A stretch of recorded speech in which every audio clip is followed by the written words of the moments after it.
자, 반갑습니다.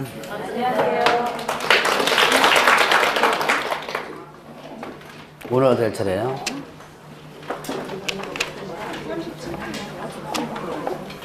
자, 37페이지 할 차례죠? 오늘 날씨 엄청 춥죠? 네. 오늘이 가장 춥다 그러던데. 그래도 다 오셨네. 오늘 같은 날 나오기 싫지 않아요? 네. 나오기 싫지? 예. 그냥 집에서, 조금 있으면 동영상 올라올 텐데, 그거나 볼까? 라고 생각하시면 되고. 근데, 중개사법은요, 동영상 안 봐줘요. 안 나오면 포기합니다. 민법의 개론은 그래도 죽으나 사나, 만약에 못 나오거나 그러면, 동영상이라도 봐야지. 그러면서 동영상 보는데, 중개사법은 수업 안 듣죠? 그러면 동영상 안 봐줘요. 왜요? 쉽다고 느껴지니까. 그래서, 예를 들어서 안 나왔을 때, 민법 개론은 동영상 보는 사람이 예를 들어서 100% 다 봅니다. 근데 중개사법은 한 10명 중에서 5명만 보고 5명은 포기해요. 다음 주에 가서 또 듣지 뭐. 근데 그렇게 자꾸 하다 보면 여러분들 이제 그 수업에 흥미를 자꾸 잊어버리게 돼요. 그래서 이제 죽으나 사나 이렇게 오늘같이 날씨 추운데도 그래도 많이 오셨네요. 저 중개사법은 항상 이제 뭡니까 걱정 많이 하는데 왜 걱정 많이 하냐? 추워도 안 오고 더워도 안 오고 비 많이 와도 안 오고 그다음에 또 하나 더 날씨 너무 좋아도 안 와요. 왜 날씨 너무 좋아도 안 와요? 놀러 간다고. 그래서 이제 특히 5월달쯤 되면 5월달쯤 되면 1월달, 2월달, 3월달, 4월달 들었거든요.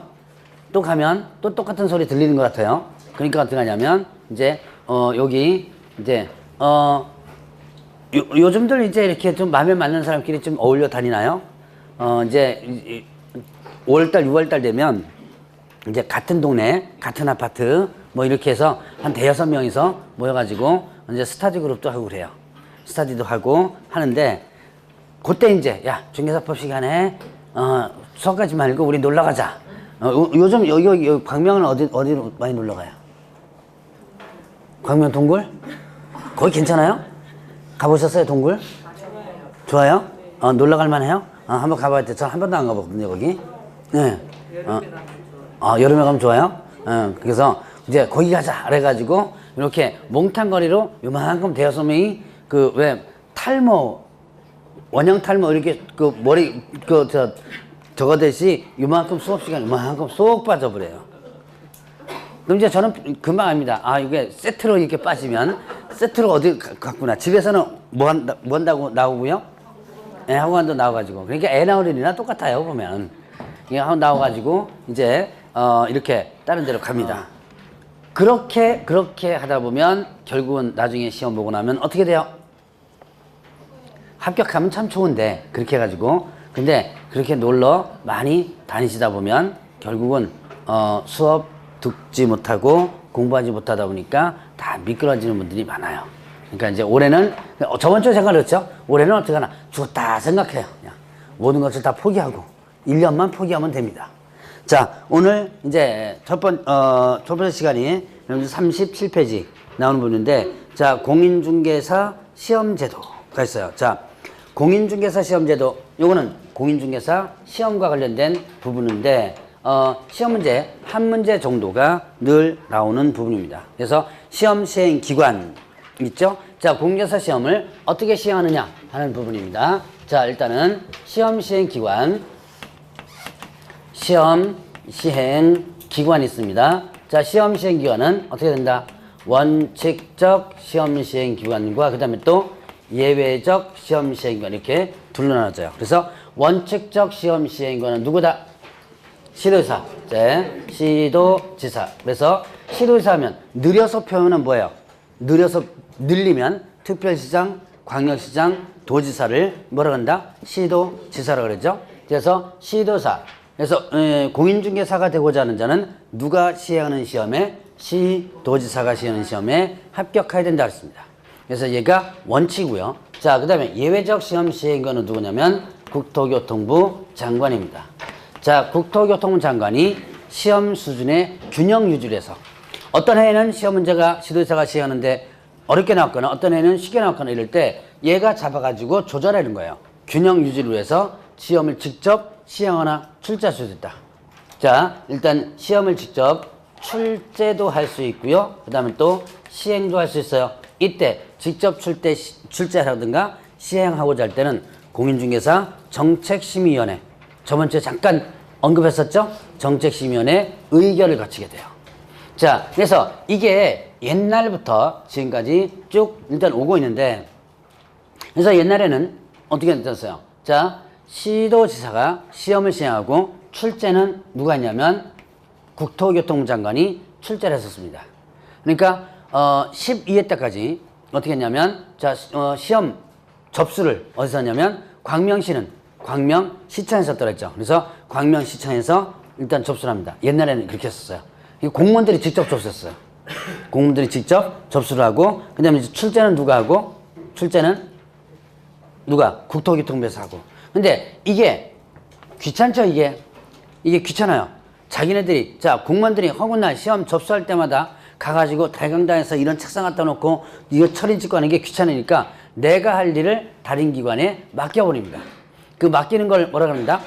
맡기는 것을, 자, 위탁이라고 했죠. 위탁. 자, 시험을 뭐 할 수 있다? 위탁할 수 있다 그랬죠.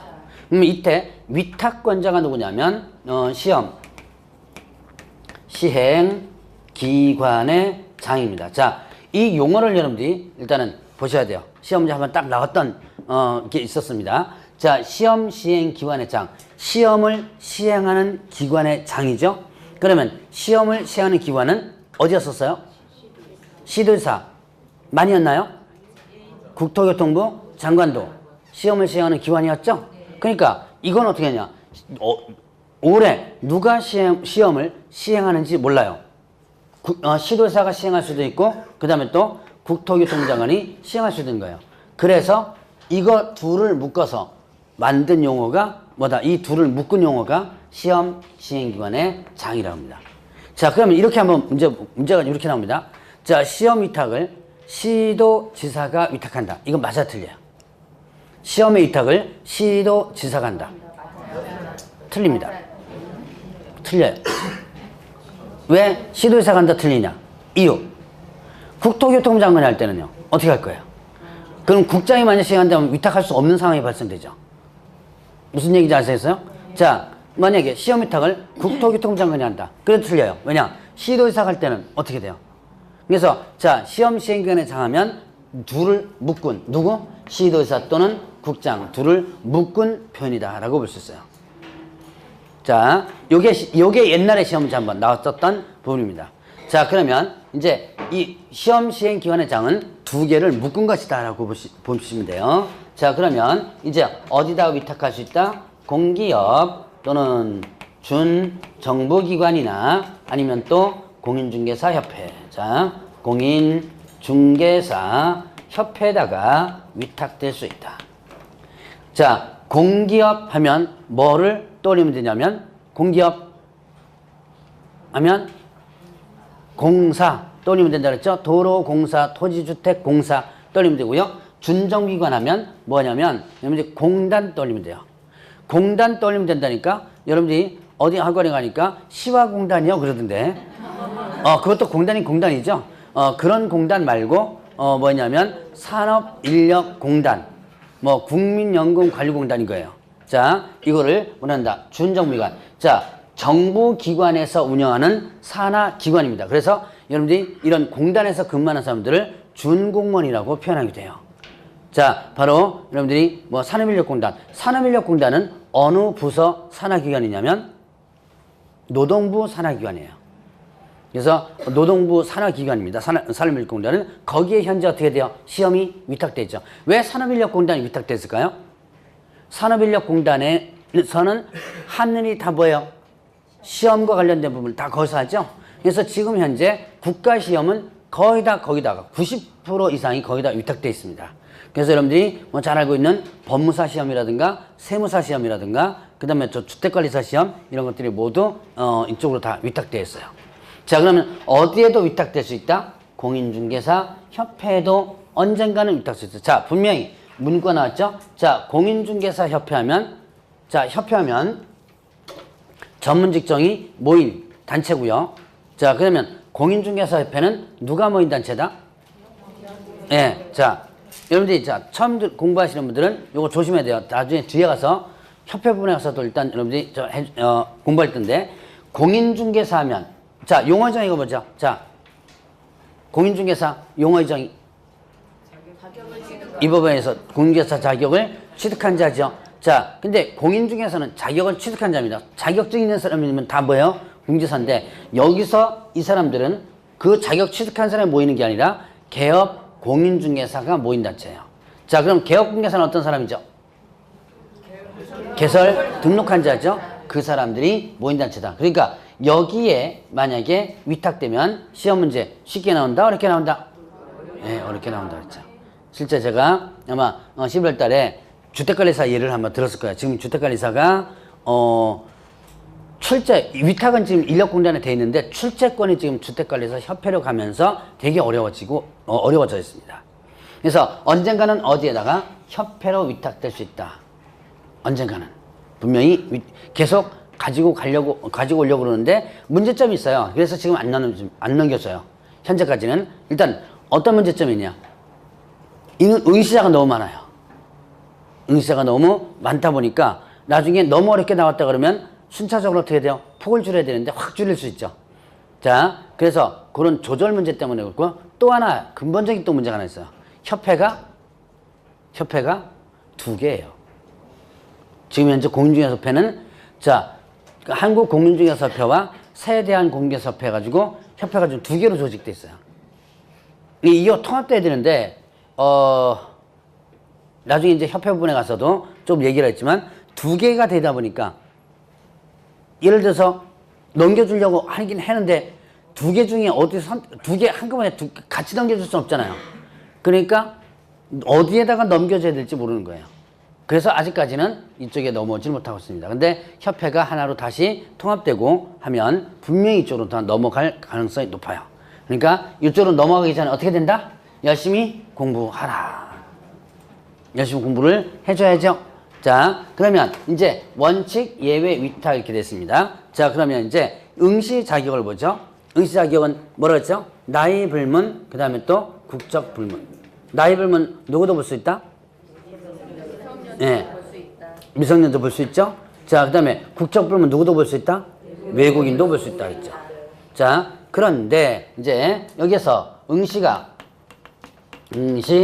불가능자가 있습니다. 자, 응시 불가능자, 공인중개사 자격이 어떻게 되면? 취소되면. 자, 공인중개사 자격증이면 언제부터? 네. 자, 취소된 날부터 3년간. 자, 취소된 날부터 3년간 시험에 응시할 수 없다. 자, 공인중개사 자격 취소는 대표적인 케이스가 양도돼요. 마지막, 이제 요 파트에서, 뒤에 가면 양도대 부분 나와요.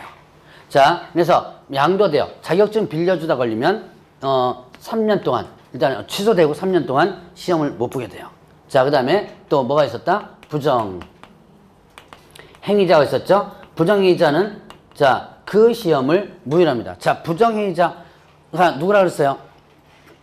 부정행위자. 여러분들 부정행위 뭐예요? 컨닝. 자, 컨닝하다 걸리면 일단은 어떻게 된다? 요거는 그 시험이 무효가 됩니다. 그러니까 아무리 잘 본 거 소용없죠? 시험이 무효가 되고, 그 무효 처분을 받은 날로부터 몇 년 동안? 5년간 시험에 응시할 수 없다. 그러니까 여러분들이 컨닝 하면 되겠어요? 안 되겠어요? 네, 안 돼요. 하세요. 괜찮아요. 안 보이게. 예. 그러니까 여러분들 이제 시험 이제 가면요. 이제 작년에 이제 공부하셨던 분들 아실 거예요. A형, B형, A형, B형 이런 식으로 하고요. 여기에서 B형, A형 이런 식으로 일단 배포가 대부분 됩니다. 이제 이렇게 자리가 이렇게 있죠? 그러면 이렇게는 형이 틀려요. 이게 옆자리로는 형이 틀린데 대각선은 어떻게 돼요? 거의 형이 맞습니다. 이렇게 보면 돼요. 걸리죠? 걸리면 뭐라 그래요? 아니야. 아니, 5년 안 갈 수 있어. 이렇게 봤습니다. 걸리면 어떻게 해요? 걸리면 안 봤다 그러면 됩니다. 그냥 돼요. 끝까지 안 봤다고 우기면 돼요. 왜? 감독관이 증거를 내줘야 돼요. 증거를 내줘야지만 CC 학교 교실마다 다 CC 있나요?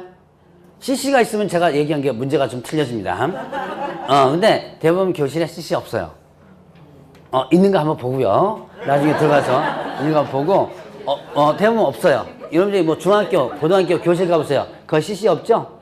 예. 그래서 그렇게 해서 그냥 안 봤다고 우기면 됩니다. 그리고 감독관들도 알아요. 왜냐면 옛날에는 사실 많이 했었어요, 그게. 옛날에는 뭐 60대 뭐 이런 분들 있죠? 이런 분들은 아예 대놓고 일어나가지고 막 그랬어요. 실제로 그랬었어요. 그래도 실제로 감독관들이 그냥 보지 마세요. 막 그렇게는 하지. 왜냐면 나이가 워낙 이제 뭐 그때는 뭐 10년, 15년 전에는 보통 60대, 70대까지도 시험을 봤거든요. 그러니까 감독관이 젊으면 자기 아버지, 할아버지 때예요. 그러다 보니까 그냥 이거 잡지 못하고 그냥 보지 마세요. 그러니까 한마디만 해놓고 맞는데, 문제는 제 수강생 중에서 부정행위자로 걸려가지고 5년 동안 시험을 못 본 사람이 있습니다.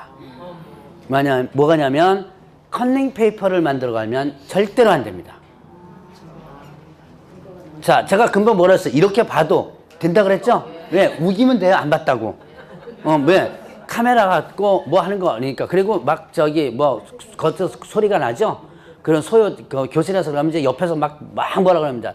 시험 좀 칩시다. 막 그러면서 이제 막 뭐라 그러니까 그냥 감독관들도 그냥 어지간하면 봐줘요. 그런데 문제는 컨닝 페이퍼를 갖고 가는 순간부터는 뭐가 돼요? 정확하게 뭐가 되죠? 증거가 되죠. 그래서 제가 수강생 중에서 2009년도, 예, 이제 벌써 한 10년 갖게 되네. 페이퍼를 만든 게 아니라, 여러분 문방구 가면요, 요만한 지우개 있죠, 왜? 여러분들 뭔지 아실 거예요. 두께 이렇게 얇으면서 넓적한 지우개가 있어요. 그 누구 머리에서 나오는지, 이제 스터디 그룹을 하는데 한 5명이서 했대요. 근데 거의 다 공부 잘했던 사람입니다. 근데 누군가가 제안을 했대요. 야, 지우개에다가 그 공법이 좀, 여러분 어때요? 공법.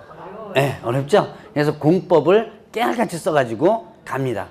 5명이서 딱 이제 같이 이제 공부했던 그룹이니까 같이 써요. 이렇게 모여가지고 킥킥대면서 쓴 것 같아요, 아마.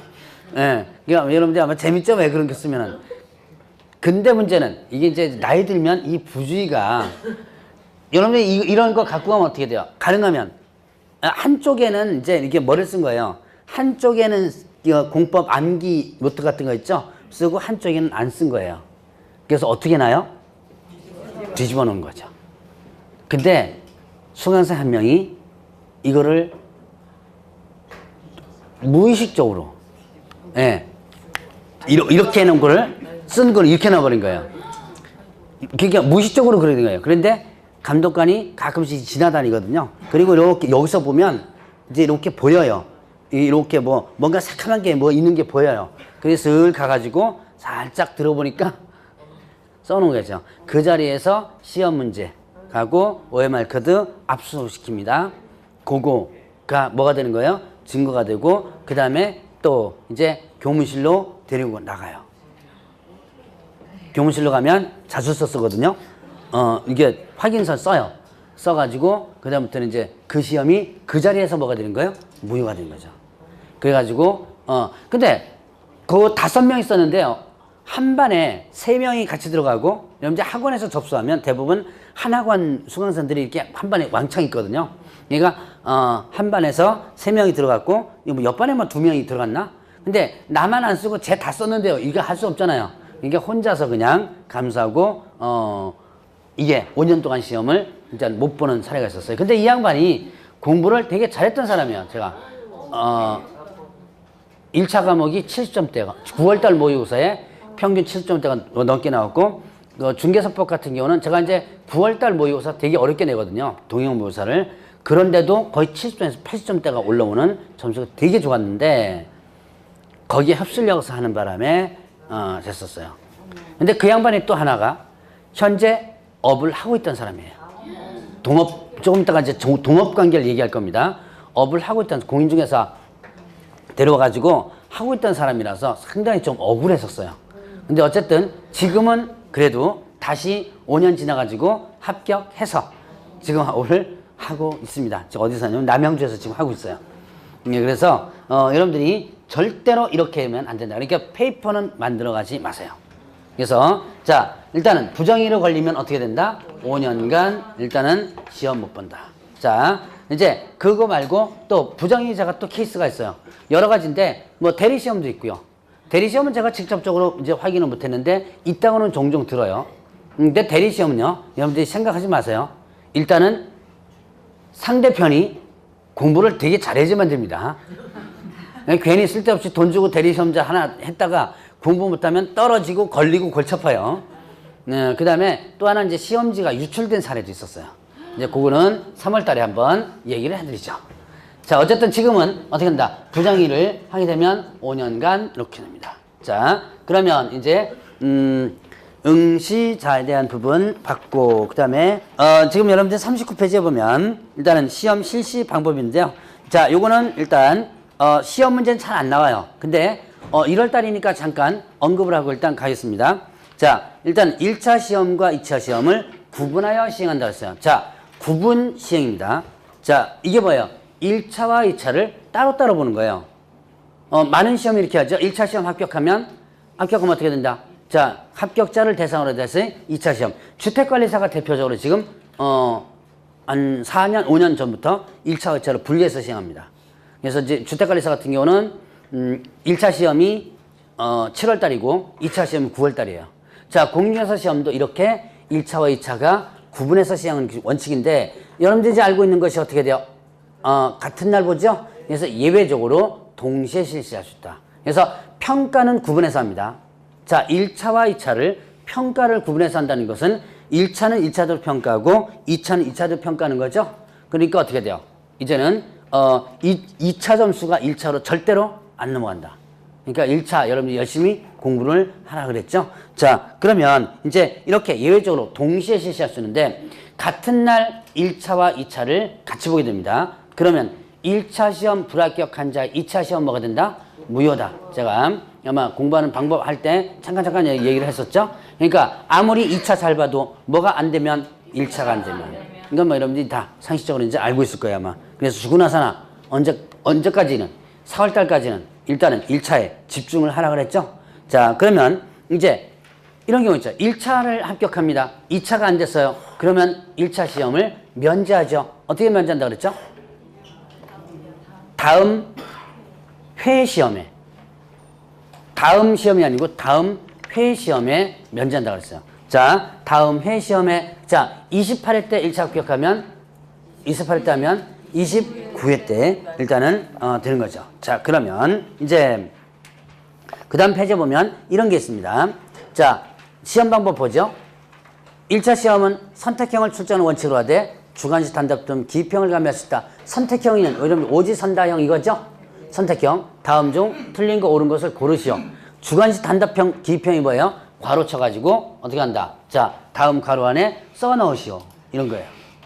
지금 현재 주택관리사는 이렇게 주관식 나옵니다. 근데 공인중개사는 아직 주관식 나온 적 없습니다. 왜 그럴까요? 네, 채점하기 힘들잖아요. 자, 각 과목별로 예를 들어서 주관식 괄호치기 5문제씩 낸다고 칩시다. 그러면 5과목이니까 25문제가 되죠. 근데 이게 응시자가 작년만 해도 20 몇만 명이죠. 그거 채점하려면 엄청나게 골치 아파요. 그래서 그것 때문에 일단은 이거는 지금 현재까지는 안 나옵니다. 응시자가 확 줄었을 때는 아마 나올 가능성이 있어요. 자, 그 다음에 또 하나는, 자, 2차 시험은 논문형을 출제하는 원칙으로 하되 주관식 단답 등 기평이 하면 있다. 2차 시험 논문형 나와요. 나온다 그래서 자, 논문형 나온다는 소리 들었어요, 안 들었어요? 못 들어봤는데. 못 들었죠? 만약 2차 시험 논문형 출제된다면 여러분 접수 한 명도 안 했을걸요, 아마? 근데 분명히 여기 규정은 어떻게 한다? 논문형으로 출제된다 그랬죠? 근데 왜 논문형 안 나오냐? 분명히 규정이 있습니다. 그런데 1차와 2차를 동시에 시행하는 경우에 2차 시험도 1차 시험처럼 선택형을 원칙으로 할 수 있다는 예외 규정이 있어요. 그것에 의해서 지금 1차와 2차를 모두 뭘로? 네, 선택형으로 지금 하고 있습니다. 그러니까 언젠가는 어떻게 돼요? 언젠가는 뭘로 나올 수 있다? 논문형으로 나올 수도 있다. 그 언젠가 될지 모르겠지만 어쨌든 규정이 분명히 있습니다. 자, 이제서 요거는 그렇게 시험 문제 안 나오지만 그냥 여러분들이 참고적으로 다음 파트는 거의 다루지 않고 넘어갈 겁니다. 자, 그러면 이제 시험 시행하는 부분 41페이지를 보세요. 시험 시행. 자, 시험은 매년 1회 시행한다, 1회 이상 시행한다 그랬죠? 1회 이상. 1회 이상. 그러면 1년에 몇 번 이상인 거예요? 한 번 이상 실시하는 거죠? 자, 2번도 볼 수 있습니다. 다만, 부득이한 사유일 때, 시험 시행기간의 장은 부득이한 사유일 때는 그 시험을 치르지 않을 수도 있습니다. 시험의 의결을 거쳐서. 이때 부득이한 사유란 대부분 보면 뭐예요? 천재지면인 거죠. 요번에 왜 시험이 하나 연기된 게 있었죠? 수능. 포항에서 지진나면서 아마 그때 공인중개사 시험 있으면 다 시행했을 거야, 아마. 근데 이제 수능이니까 상당히 중대한 부분이니까. 근데 만약에 전국적으로 뭐 지진이 일어났다든가 뭐 이런 것들인 거죠. 극히 아마 드무니까 여러분들 걱정 안 하셔도 돼요. 어쨌든 일단 시험을 치지 않을 수도 있는 부분이 있고요. 자, 시험 공고를 합니다. 자, 시험은 일단은 계략적 사항을 일단 우선 공고해요. 매년, 자, 일단 42페이지 들어가는 겁니다. 매년 몇 월, 며칠까지 계략적 사항을 공고한다? 2월 28일까지. 이걸 언제까지 하는 것을 기한이라고 합니다. 여러분들이 민법에 보면 기한이라는 개념 나오거든요. 아직까지 거기까지는 안 갔을 거야, 아마. 그래서, 자, 2월 28일까지 일단 예정사항을 공고해. 시험 예정 일시라든가 공고를 하고 나서, 그 다음에 또 이제 시행 공고를 하게 되는데, 시행 공고는 시험 시행일 며칠 전까지 하죠? 예, 시험, 공고는 90일 전까지. 자, 어디다가 공고한다 그랬어요? 시험 공고는 관보 및 일간신문. 그러니까 관보 및 일간신문 이렇게 되면 어디다가요? 관보에도 공고하고 또 어디다가 일간신문에도 공고하고 이렇게 되죠. 자, 그러면 이제 시험에 응시하고자 하는 자는 응시원서를 제출해 줘야지만 되는데요. 자, 응시원서 제출할 때 응시수수료를 내게 됩니다. 응시수수료를 내는데요. 자, 응시수수료는 원칙과 그 다음에 예외가 있어요. 응시수수료는 원칙과 예외가 있다. 자, 원칙은 자, 지자체의 조례가 정하는 수수료입니다. 여러분들이 응시할 때 돈 내거든요. 자, 원칙은 지방자치단체 조례가 정하는 수수료. 일단 써놓고 보죠. 자, 예외적으로 국토교통부 장관이 시행할 때는 어떻게 된다?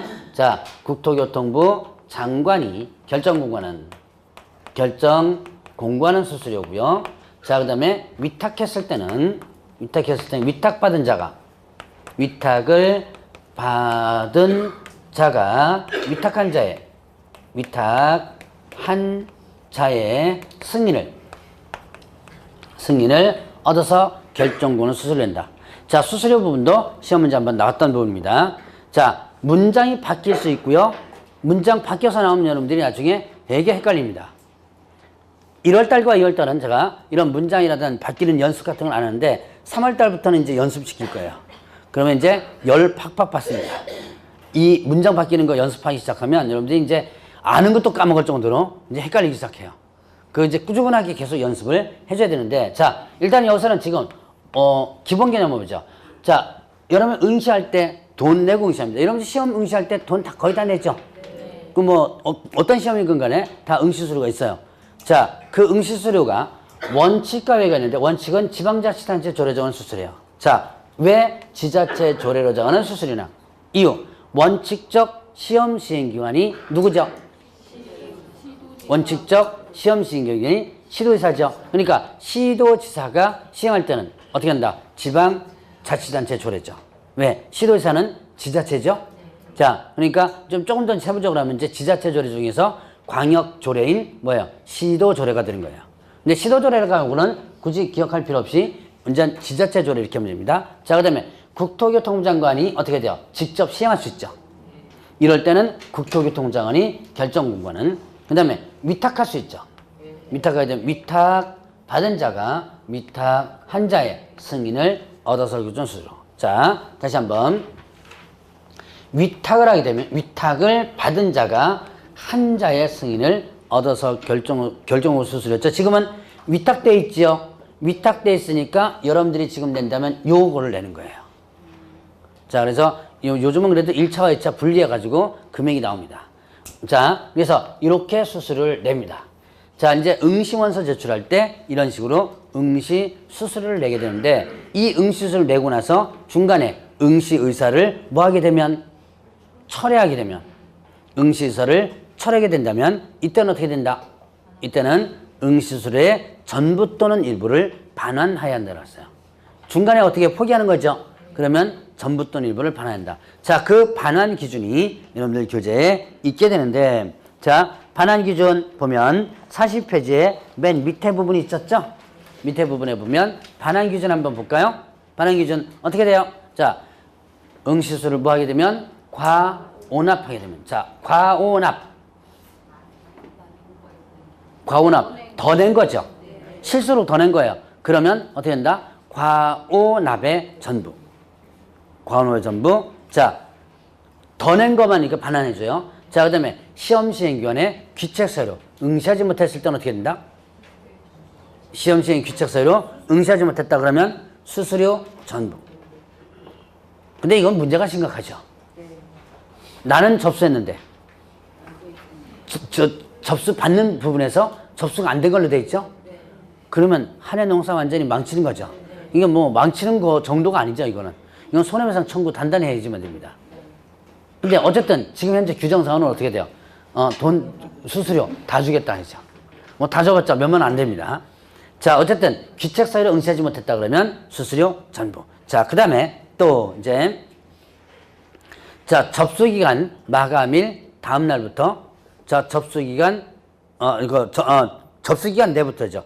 접수기간 내 취소하면 어떻게 돼요?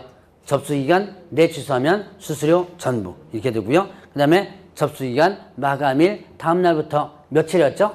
7일이네. 접수 취소하면 100분의 60. 그 다음에 또 그 기간이 경과된 날로부터 7일이 경과된 날로부터 시험시행일 며칠 전 10일 전까지 취소하면 100분의 50. 자, 숫자 나오죠? 이거 숫자만 자꾸 기억하려고 하면 통째로 기억하셔야 돼요. 그래야지만 여러분들이 나중에 문제 풀 때 이러면 숫자를, 여러분들 저번 주에 잠깐 했어요. 공법이나 뭐 중개사법이나 숫자에 자꾸 매달리지 마시라고. 통째로 이제 연습하는 것을 해줘야지만 됩니다. 자, 이것도 나중에 보면 이제 다 연습을 다시 하게 될 겁니다. 자, 일단은 43페이지 보면 이렇게 해서 이제 응시수를 내고 응시를 합니다. 그러면 이제 합격자를 결정하는데 일반적 합격자 결정 법문 보고 전하죠. 다 알고 계시죠? 1차, 2차 각각 가까운 별 얼마? 가까운 별 얼마 이상 올라가야 돼요? 40점.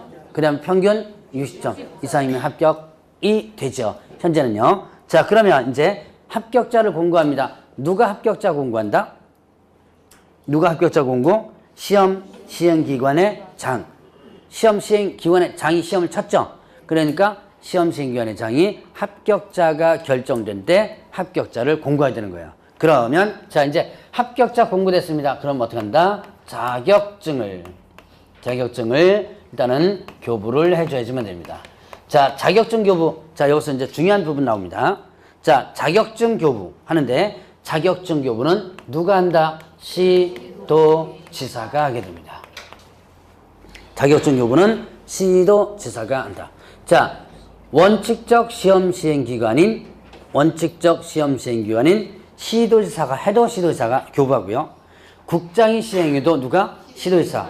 그럼 위탁해도 누가? 시도지사가 교부해 주는 거예요. 자, 그러면 이렇게 자격증을 시도지사가 교부해 주는데 합격자 공고일로부터 몇 월 이내냐면 1월 이내. 합격자 공고일로부터 1월 이내 일단은 해줍니다. 자, 그러면 이때 교부대장이, 자, 자격증 교부할 때는 자격증 교부대장의 기재학교 교부하고요. 이때 자격증 교부대장은 전자적 처리가 가능한 방법으로 관리하라 라고 했습니다. 자, 전자적 처리가 가능한 방법으로 관리하라는 얘기는 무슨 뜻이야? 전산 처리를 하는 거죠. 옛날에는 공인중개사 자격증이 전산 처리가 안 됐었어요. 그래서 뭐가 있었냐면 자격증 위조단도 한번 걸린 적이 있었어요. 이 공인중개사 자격증도 참 대단합니다. 공인중개사 실제로 위조단이 실제로 걸린 적이 있었어요. 그러니까 이게 자격증 교부대장이 전산 처리가 안 된 게 전산 처리가 된 게 이제 불과 10년이에요. 자격증 위조단이 걸린 게 2005년도인가 걸렸어요. 그때까지는 시도지사가 자격증 교부대장을 전산 처리를 안 하고요. 거기에 수기로 이렇게 썼었어요. 수기를 이제 교부해줄 때 이렇게 대장 이렇게 착자 같은 거 있죠? 그거 펴가지고 손으로 써가지고 도장 이렇게 가져갔다는 도장 하나 찍고 지장 찍고 이런 식으로 해가지고 관리를 했었습니다. 그러다 보니까 어떤 맹점이냐? 자, 서울에서 교부받을 거 가시고 저쪽에 전라도나 경상도 가서 써먹으면 어떻게 돼요? 확인을 못 하는 거예요. 그래서 이제 조금 있다가 중개사무소 개설 등록 부분에서 서류, 서류는 요번에 언급하지 않고 넘어갔지만, 옛날에는 자격증 사본을 서류로 제출했는데 꼭 등록할 때는요, 뭐냐면 자격증 원본을 들고 오도록 해요. 자, 복사본은 제출 서류로 하고, 복사본과 원본은 비교되도록 이렇게 하도록 하고, 원본은 당연히 이제 돌려주겠죠. 이런 식으로 하다 보니까 자격증 위조단이 이제 나온 거예요. 그래서 위조단이 해가지고, 약 한 30명 거를 위조를 시켜가지고, 그거 갖고 등록을 한 사건이 있었어요. 그리고 나서부터는 부랴부랴 뭐냐면, 이제 전산 처리를 합니다. 그래서 2년간에 걸쳐서 전산 처리해가지고, 지금은 전산 처리가 몽창돼요. 이 전산 처리가 안 될 때는요, 전산 처리 안 될 때는 어떻게 됐냐면, 공인중개사 합격한 사람이 다시 시험을 응시할 수 있었어요. 제가 알고 있는 개론 선생님은요, 자격증 2개예요. 개론 선생님, 여기 개론 선생님 말고, 제가 다른 선생님 알고 있는데, 그분은 공인중개사 자격증이 2개입니다. 그때는 자격증이 있어도 또 시험에 응시해도 돼요. 왜냐면, 명단이 확인을 못 하니까, 그러니까 다 그냥 받아준 거예요. 지금은 제가 만약에 응시한다고 들어가서 딱 주민등록 이름과 주민등록 치죠? 그럼 뭐라고 나오면 응시 불가라고 나와요. 그럼 이건 뭐냐면 자격증 있는 사람들이 이제 응시하지 못하는 거죠. 이게 전산 처리가 되니까 그런 거죠. 그래서 그렇게 전산 처리, 전자적 처리가 가능한 법을 관리하라 그랬죠? 그게 한지가 벌써 이제 10년밖에 안 된 거예요. 자, 어쨌든 이렇게 시도지사가 자격증을 교부해 준다라고 하는 거. 자, 그러니까 어디에서 시험을 시행했든 간에 무조건 자격증 교부는 누가 한다? 시도지사. 자, 그러면 일단 자격증에 대한 자격증 재교부가 있습니다. 자, 자격증 재교부 뭐냐? 자, 잊어버리거나 못 쓰게 됐을 때 어떻게 된다? 재교부 신청을 할 수 있다고 했어요. 잊어버리거나 못 쓰게 됐을 때. 자, 그러면 이때 자격증 재교부 신청을 할 수 있다고 했고요. 그럼 재교부는 어디다가 신청하느냐? 자, 시도지사, 당연히 시도지사죠. 시도지사 중에서 교부한 시도지사에게. 교부한 시도지사. 자, 여러분들이 지금 여기서 응시하면, 광명시에서 응시하면 누구 명의로 교부가 돼요? 광명시장 명의가? 아니죠. 자, 교부는 누가 한다? 시도지사. 시도지사는 늘리면 뭐라 그랬어요? 특별시장, 광역시장, 도시자죠? 아직까지 이제 이게 익숙치 않죠? 예, 근데 나중에 자연스럽게 익숙하게 될 거예요.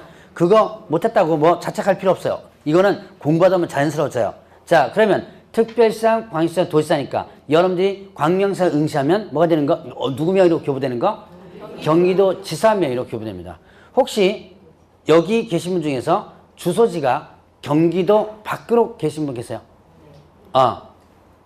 그런 분들은 응시할 수 있습니다. 여기서. 다만 주소지에 있는 명의로 교부가 돼요.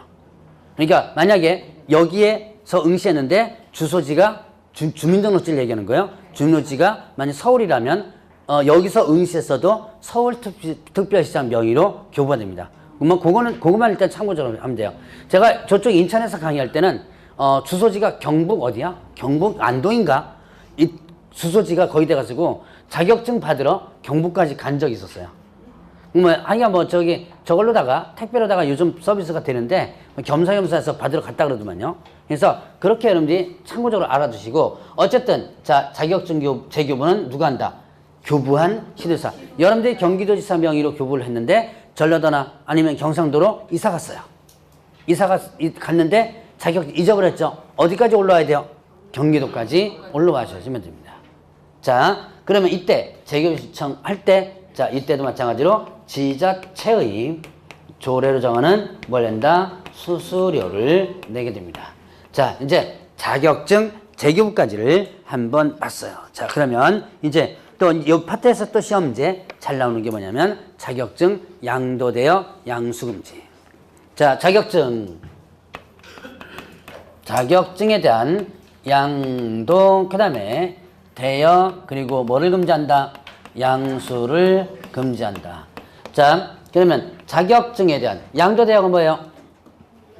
빌려주는 거죠? 자, 그래서 거기 문구를 보면 공인중개사는 다른 사람에게 자기의 성명을 사용하여 업무를 하게 하거나 자격증을 양도돼서는 안 된다라고 나오고요. 자, 그 다음에 또 누구든지 다른 사람의 자격증을 받아서 업무를 해서는 안 된다라고 나옵니다. 뭐 이런 국가 자격증은 다 이거 일단 금지되는 거 여러분들 기본적으로 다 아실 거고. 그러면 자격증 양도되면 어떻게 돼요? 자격증 양도되면 당연히 자격 취소되죠. 그래서 공인중개사 자격이 어떻게 된다? 취소된다. 그 다음에 형벌까지 나옵니다. 1년 이하 징역 또는 1,500원. 1년 이하 징역 또는 1,500원. 자, 요즘 자격증 양도되어 많이 줄어들었어요. 자, 아마 11월 달에 제가 강의를 했던 분들은 좀 들었겠지만 요즘 자격증 양도대여를 양도 빌려주면 보통 30만 원에서 40만 원 받아요. 옛날에 90년도 진짜 20년 전쯤입니다.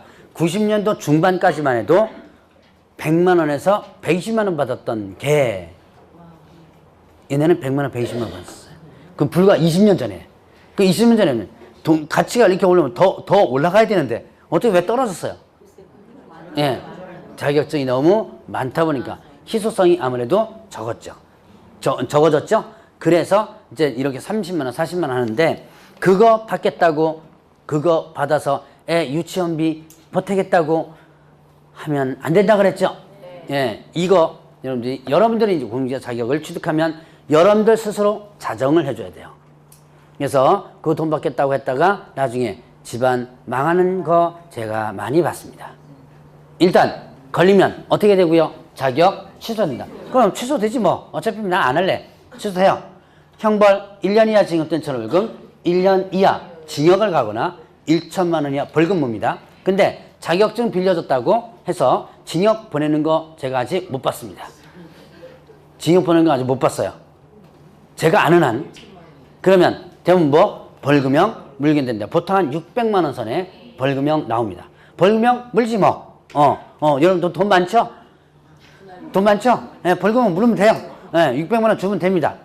그런데 이거보다 더 문제가 뭐냐? 바로 손해배상 책임이에요. 자격증 빌려줘가지고 나중에 하면 내 명의로 일단 등록하는 거죠. 자, 그렇게 해서 나중에 업무를 하다가 그럼 빌려받은 사람, 자, 받은 사람은요. 그러면 빌려준 사람이 소중해가지고 고이고이 해가지고 뭐 업무를 하는 거?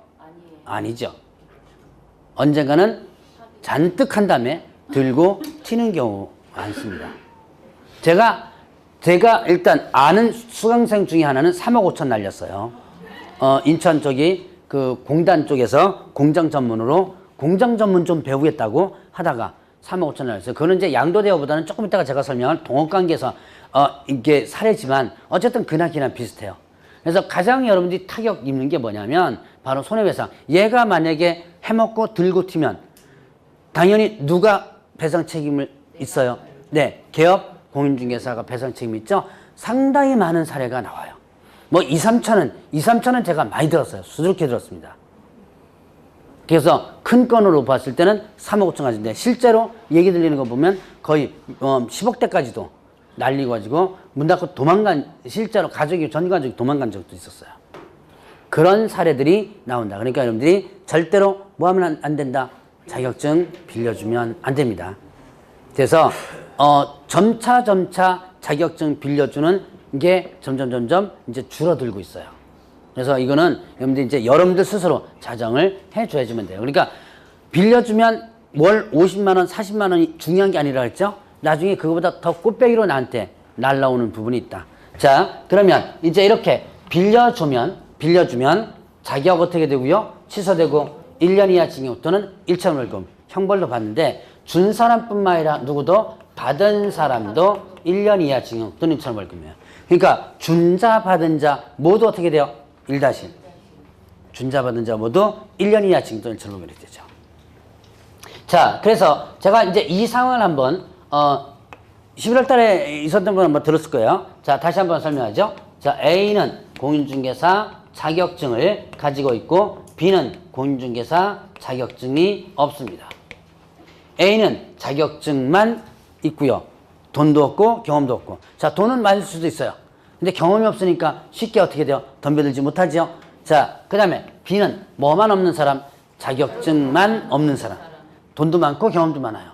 그러니까 얘가 부동산을 하려고 보니까 내가 자격증 없으니까 누구를? A를 끌어들이는 거죠. 야, 같이 하자. 그래서 A와 B가 같이 여기서 업무를 하는 것. 자, 얘는 등록하고 A는요. 그 다음에 B는 뭐하고? 여기 이제 그 돈 다 투자를 하고 사무실 같은 거 내고 그리고 조건을 걸죠. 뭐 하겠다? 일 가르쳐 주겠다. 근본적인 목적이 뭐예요? 뭐 배우려고? 네, 일 배우려고 그러는 거예요. 일 배우려고. 자, 그러면 이렇게 해가지고 이렇게 하는 것을 흔히들 뭐라 하냐면 동업관계라 그럽니다. 동업. 자, 이거는 양도대여에 해당된다 안 된다? 안 된다. 자, 요 자체는 양도대여가 아니라 그랬죠. 자, 그런데 문제는 자, 법적으로 사장이 누구예요? A죠. 실질적 사장은 누구예요? B죠. 얘가 실질적 사장이죠. 그러니까 지멋대로 많이 하죠. 자, 그래서 이 동업관계는 단속의 타켓이 되기도 합니다. 그러니까 동업 자체를 단속하는 게 아니에요. 이런 경우는 주도적 업무를 누가 많이 한다? 예, B가 많이 하죠. 그러니까 단속의 타켓이 되기도 해요. 자, 그러면 여기서 보면 이제 얘가 주도적 업무를 하고 그러면 얘한테 일 가르쳐주겠다고 했죠. 가르쳐줘요?